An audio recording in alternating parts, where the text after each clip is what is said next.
Hi everyone, my name is Zuzu. I am a registered hygienist here at We Smile Dental in Chicago, Illinois.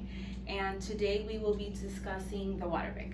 And before I continue, I want to preface this by saying this is not a sponsored video by Waterpik. This is solely my opinion based on my 20 years of experience and the knowledge that I've obtained going to continuing education seminars and just experience with my patients. So I am a realistic clinician. I am one of those that kind of looks for alternatives when patients tell me, Zuzu, there's no way I'm gonna floss.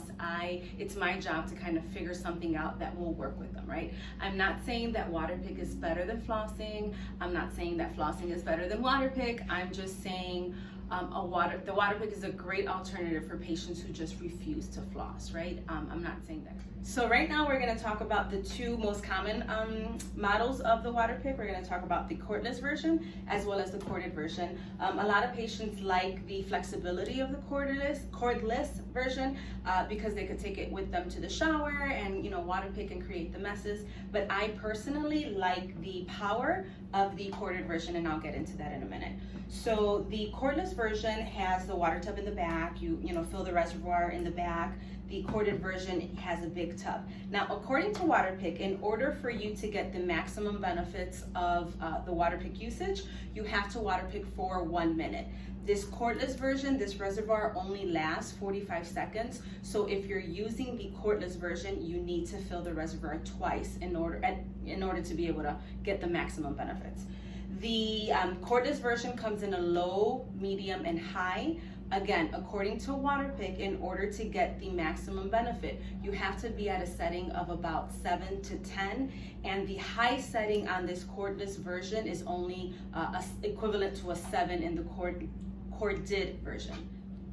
So you always have to use this cordless version on a high setting. Using it on a low or on a medium, there will be no therapeutic benefit to that, okay? So then we have the corded version. This one you have an on-off, you have the dial tone, you have an on-off on the handle. Again, this little dial tone goes from a 0 to a 10. In order to receive the maximum benefits of the Waterpik, you have to use it at least at a 7. If you can crank it up to a 10 and slowly, increment up to a 10, that would be the best. So the higher, in my opinion, the better, because the more pressure that's being used to kind of swish everything off, okay? So there are several different tips, and every tip has its own use, right? The classic tip is this one, kind of just a little comb of some sort. Then you have what's called the perio pocket, which is kind of a classic but a smaller nozzle on the tip of it. So patients with gum disease, deeper pockets, they can use this. It's a more focused water stream pressure into their pockets. Then you have two different versions of brushes. I'm not sure if you can see that there. Two different versions of brushes. You could use these for braces.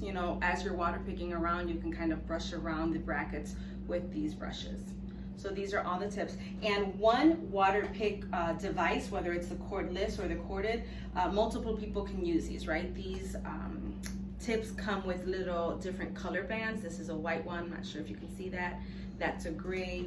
This corded version has a blue corded band, so every family member that's using it can have a different color band and know which tip is theirs and use the same device. So now that we've gone through the differences of the models, I wanted to talk about my patient selection, right? So aside of the patients who just refuse to floss and tell me, Zuzu, I just can't floss, my fingers are too big, my mouth is too small, I just can't do it. There's other patient selections that I would recommend the Waterpik for. Obviously, patient with braces. It is a pain in the butt to floss with braces. I had braces 3 times, all as an adult, and it was just not good. I just didn't want to do it. So I myself use the Waterpik all the time. Patients with implants, patients with gum disease, patients with crown and bridge work, patients who have spaces in between their teeth and areas where they pack food, those are all great patients that would truly benefit from the Waterpik. The bigger the problem, the bigger the unit, right? So me right now, I'm out of braces and I have the lingual retainers, so the permanent retainers on the inside. I could probably get away with using this cordless version, right? But patients with braces or patients with bigger problems, more involved dentistry, would benefit the most from the corded version of the Waterpik.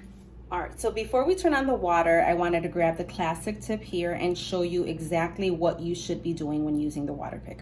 So I tell my patients to direct the flow of the water up towards the gums or down, towards the gums. And what you're doing is you're just kind of feeling that you're scalloping around the gum line. And you can't really see what you're doing when you're using the Waterpik, kind of like when you're flossing, because you'll make a mess, but you certainly feel where the water is being directed, right? So you're directing the water into the gums, I should say. So this way for the top, and then for the bottom, this way, kind of scalloping and tracing the gum line with the actual Waterpik. And then you go and do the same thing along the insides. If you're using the brush tip and you have braces, after kind of going there, you can kind of use the little bristles to clean around those brackets as well.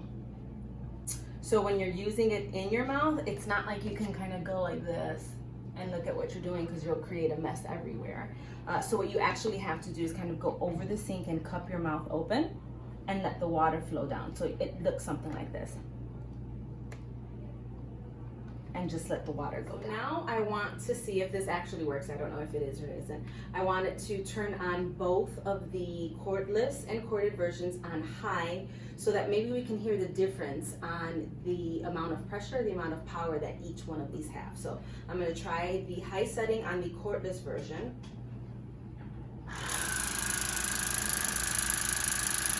Versus the high setting on the corded version.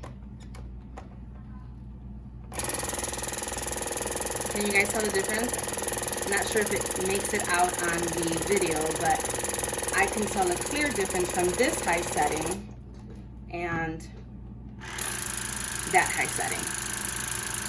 Corded version, much stronger. All right, so for demonstration purposes, I have a typodont here, and it clearly matches my 4th of July nail. So we have the red, white, and blue going on, but I smeared some peanut butter all over the typodont, and I wanted to show you what the Waterpik can actually do for this.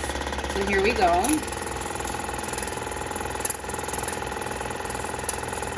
And we're making a mess everywhere, but just maybe 5 to 10 seconds of it, and look at how clean that is. I'm gonna go on ahead and get another typodont with even more peanut butter and just go with the Waterpik.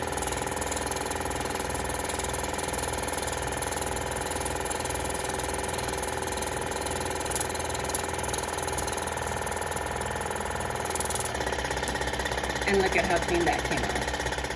So that's all I've got on the Waterpik. I hope you find this video useful. Thanks. See you next time.